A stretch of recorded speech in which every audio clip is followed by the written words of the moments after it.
इस दुनिया में एक सच्चाई है जिसे जानने के बाद इंसान पहले डरता है, फिर चुप हो जाता है और अगर समझ जाए तो मुक्त हो जाता है। गौतम बुद्ध कहते हैं, मृत्यु अंत नहीं है, लेकिन अज्ञान के लिए यह सबसे बड़ा झटका है। क्या आपने कभी सोचा है कि मर चुके शरीर को रस्सियों से क्यों बांधा जाता है? पैरों के अंगूठे क्यों जोड़े जाते हैं और श्मशान में खोपड़ी क्यों तोड़ी जाती है? क्या ये सिर्फ रस्में हैं या फिर चेतना को मुक्त करने का विज्ञान? आज की इस कहानी में हम गरुड़ पुराण नहीं, गौतम बुद्ध की दृष्टि से मृत्यु को समझेंगे। अगर आप जीवन को सच में समझना चाहते हैं तो इस वीडियो को अंत तक देखिए, क्योंकि जो मृत्यु को समझ गया वही जीवन से डरना छोड़ देता है। संसार में एक सच्चाई है जिससे मनुष्य सदियों से भागता आया है। वह सच्चाई कोई शत्रु नहीं, कोई दैत्य नहीं, बल्कि वही है जो हर जन्म के साथ तय हो जाती है, मृत्यु। गौतम बुद्ध कहते हैं कि दुख का मूल कारण मृत्यु नहीं है, बल्कि मृत्यु से जुड़ा हमारा मोह और अज्ञान है। हम मृत्यु को नहीं देखते, उससे आंखें चुराते हैं, उसका नाम लेने से डरते हैं, क्योंकि हम स्वयं को शरीर मान बैठे हैं। बुद्ध ने स्पष्ट कहा था, तुम शरीर नहीं हो, तुम चेतना हो। लेकिन जब किसी घर के पास से अर्थी गुजरती है और राम नाम सत्य है की आवाज गूंजती है, तब भी हमारा मन यह सोचने से इनकार कर देता है कि एक दिन यही यात्रा हमारी भी होगी। सफेद कफन में लिपटा वह शरीर, बांस की अर्थी पर बंधा हुआ, वह सिर्फ एक लाश नहीं होता, वह हमें आईना दिखा रहा होता है। बुद्ध के अनुसार यही क्षण है जहां से जागृति शुरू हो सकती है। अगर हम भागे नहीं, जब हम उस कफन को ध्यान से देखते हैं तो पाते हैं कि शरीर सिर्फ ढका नहीं होता, बल्कि कसकर बांधा गया होता है, रस्सियों से जकड़ा हुआ, पैरों के अंगूठे आपस में बंधे हुए। सवाल उठता है, जो मर चुका है, जिसे कोई इच्छा नहीं, कोई गति नहीं, उसे बांधने की क्या आवश्यकता है? क्या वह भाग जाएगा? क्या वह विरोध करेगा? बुद्ध इस प्रश्न का उत्तर शरीर से नहीं, मन से देते हैं। मृत्यु के बाद जो सबसे अधिक सक्रिय होता है वह शरीर नहीं, चेतना का भ्रम होता है। बुद्ध ने इसे भव तृष्णा कहा, अस्तित्व से चिपके रहने की लालसा। शरीर भले ही शांत हो जाए, लेकिन चेतना तुरंत मुक्त नहीं होती, वह भ्रम में रहती है। बौद्ध ग्रंथों में बताया गया है कि मृत्यु एक क्षणिक घटना नहीं है, बल्कि एक प्रक्रिया है। जब अंतिम श्वास निकलती है, तब भी चेतना पूरी तरह विलीन नहीं होती। वह अपने पुराने संस्कारों, स्मृतियों और मोह के कारण भटकती है। बुद्ध ने कहा था कि मृत्यु के तुरंत बाद की अवस्था सबसे अधिक भ्रमपूर्ण होती है, क्योंकि चेतना को यह स्वीकार करने में समय लगता है कि उसका पुराना आधार, शरीर, अब समाप्त हो चुका है। यही कारण है कि प्राचीन समाजों में शव को बांधने की परंपरा बनी। यह शरीर को नहीं, चेतना को संदेश देने की प्रक्रिया थी। यह द्वार अब बंद है। पैरों के अंगूठों को बांधना केवल एक शारीरिक क्रिया नहीं, बल्कि गहरे यौगिक संकेत से जुड़ा है। बुद्ध योग और ध्यान के महान जाता थे। उन्होंने प्राण, चित्त और वेदना के प्रवाह को सूक्ष्म रूप से समझाया। शरीर में ऊर्जा का प्रवाह नीचे से ऊपर और ऊपर से नीचे चलता है। मृत्यु के बाद यह प्रवाह असंतुलित हो जाता है। अंगूठों को बांधना उस ऊर्जा को स्थिर करने का प्रतीक है। यह कहना कि अब यह सर्किट पूर्ण हो चुका है।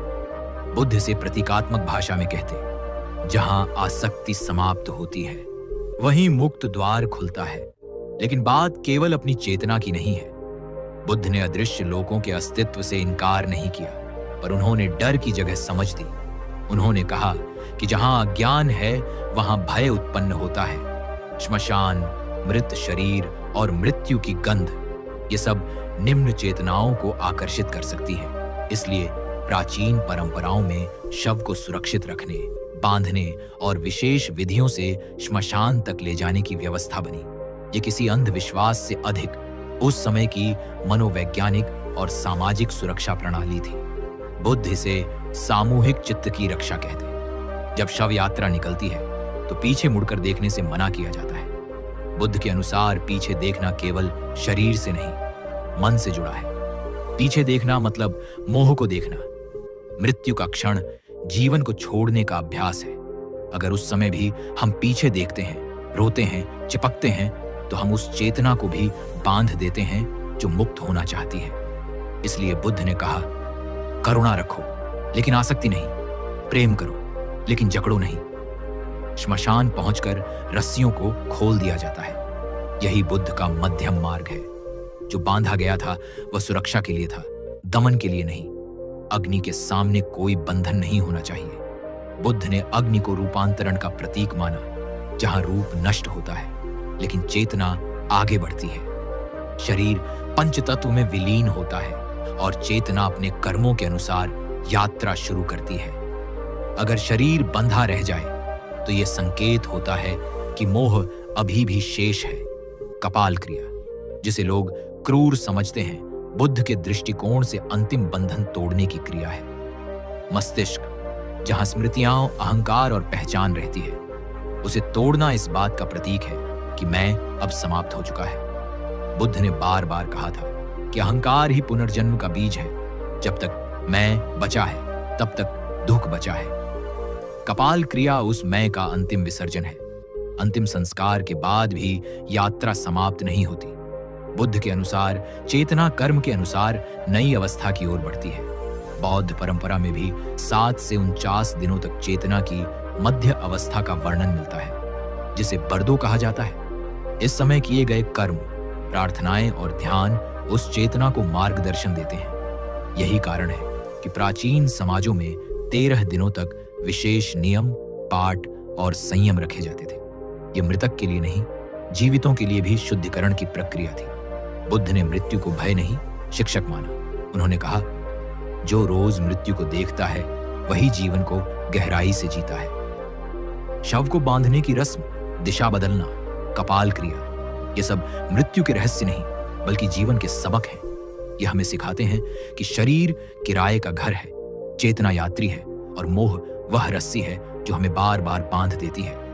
अंत में बुद्ध का संदेश स्पष्ट है, डरो मत। मृत्यु कोई अंत नहीं, केवल रूपांतरण है। जो समझ गया वह मुक्त हो गया, जो नहीं समझा वह फिर उसी चक्र में लौट आया। इसलिए जीवन को ऐसे जियो कि जब रस्सियां बंधें तो आत्मा पहले से ही आजाद हो, क्योंकि असली मुक्ति शरीर के जलने से नहीं, मोह के जलने से मिलती है। जिस दिन तुमने मृत्यु को स्वीकार कर लिया, उसी दिन से जीवन तुम्हारा गुलाम बन जाएगा। आज आपने जाना कि शव को बांधना आत्मा को कैद करना नहीं, बल्कि मोह से मुक्त करने की पहली सीढ़ी है। यह कहानी डराने के लिए नहीं थी, ये जगाने के लिए थी।